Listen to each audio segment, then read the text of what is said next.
What's going on, Bolts Nation? It's your host, the Sports Moose here. Quick series preview: Lightning versus the Columbus Blue Jackets. Lightning finally back in action. Seems like they haven't played in forever. Kind of has been forever. Finally, Game 3 and Game 4 of the Lightning season coming up. We'll cover it all in 10 to 15 minutes and get you ready for a great weekend of hockey. Everything coming up after this.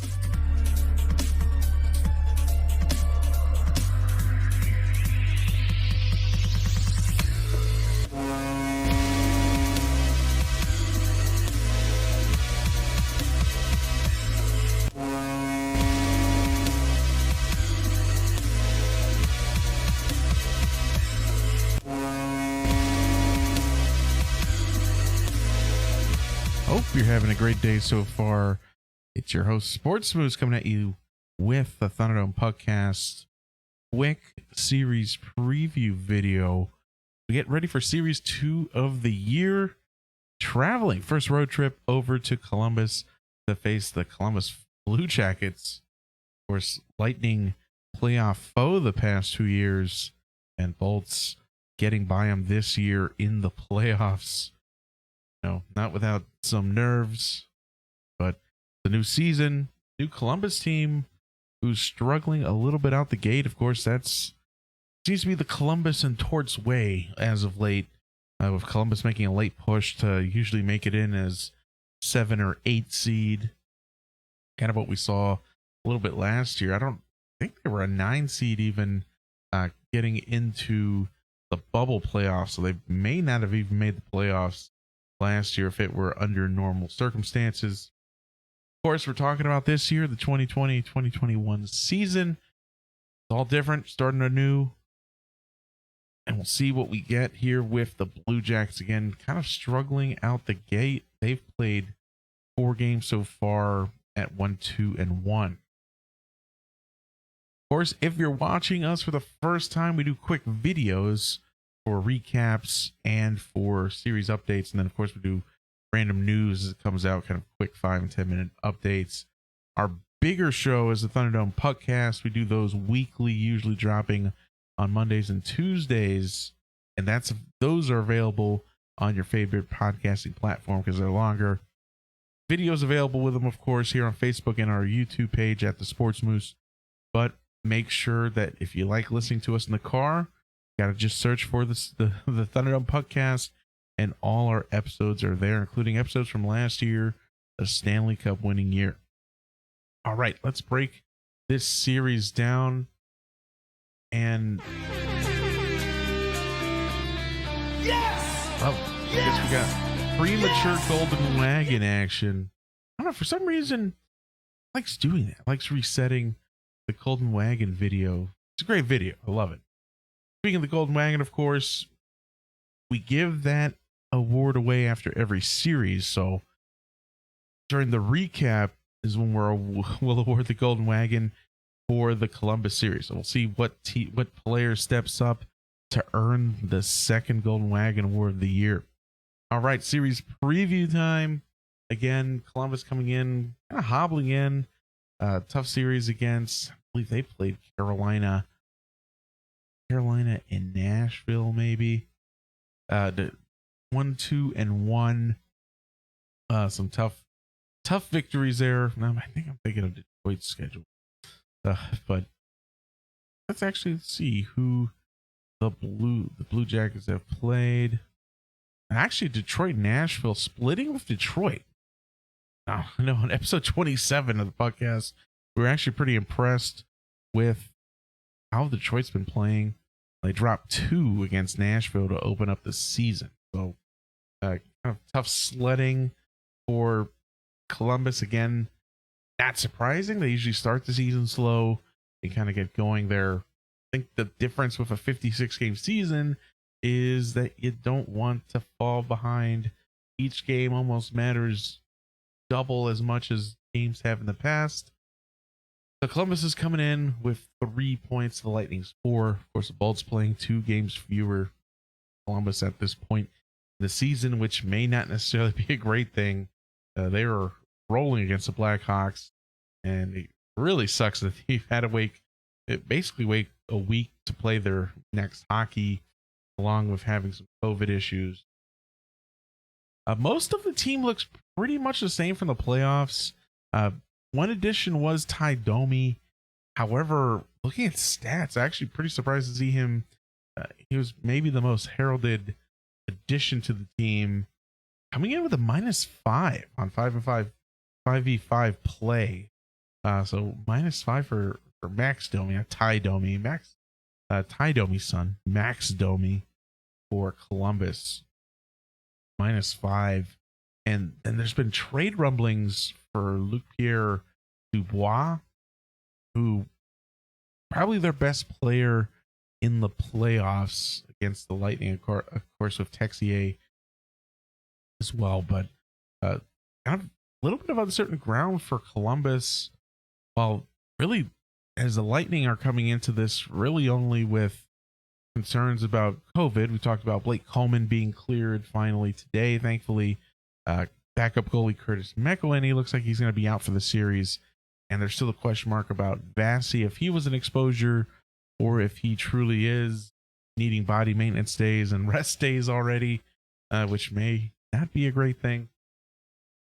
So we'll see who plays goal for the Lightning on Thursday and Saturday. Hopefully it's Vassy. Another 2 games for him in the pipeline. Lightning come in rolling as well. Of course, Stamkos with 5 points already on 2 games. Almost everybody in the plus category when you're looking at plus and minus. Of course, Lightning having a little bit more action than usual, either in the power play or the penalty kill. I think they've had 8 and 8 in terms of the opportunities. So definitely some minutes not being played at even strength. Andre Palat with a really strong opening, along with Cirelli, 1 goal, 2 assists. He's one of our big guns that just has to play into that contract he earned. Hedman's been solid. I think under the radar, and maybe not so much with the pizzazz of statistics, but Eric Chernak has been absolutely solid. You know, when you have a defensive defenseman, and they kind of work like offensive linemen in football, right? If you're not saying their name, they're doing their job, leading the team in plus minus at a +4 already. So, you know, actually pretty impressed with Sergei's play as well. Sergachev also at +4 and has been playing a little bit more than Chernak. But I like Chernak just has this defensive presence on him. And again, you don't notice him, which is always a good thing, especially when you're playing as a defensive defenseman. So let's move over to the key players to watch for this game. Kind of see the icon there.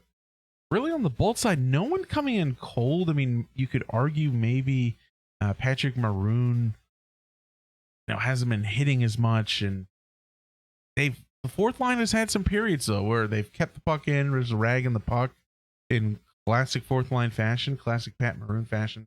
But I want to staple him with a nice cube.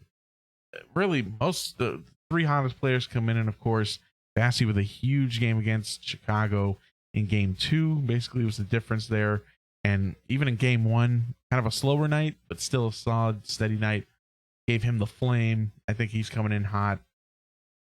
And then offensively, Stamkos scores 5 points. We've talked about him ad nauseum, and Andre Palat's my other pick for players to watch. Honorable mention, I talked about Chernak and Sergachev, but offensively, I think you got to be on Alex Killorn watch. He's another guy, slotted into potentially the second line. He's got to make a little bit of noise in Nikita Kucherov's absence. On the flip side of Columbus, Joonas Korpisalo coming in hot, probably going to take the starting reins. As of right now, at least, Merzlikins struggling a little bit, kind of hopefully not a one-hit wonder. Maybe it's just sophomore struggles, but Korpisalo has the much better goals against average. Team seems to be playing better in front of him. So I fully expect it's going to be Korpisalo Vasilevsky. It's a goal matchup. Another hot player coming in hot, of course, is Texier for Columbus.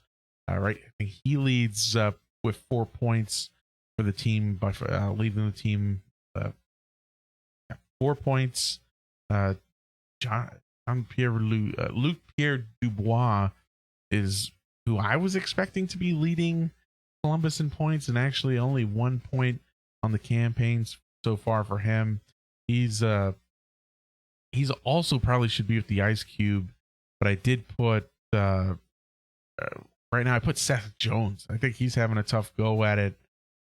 -5 for Seth Jones at this point. Not playing well at all. I've seen a couple of highlights. Columbus is really having a hard time coming together.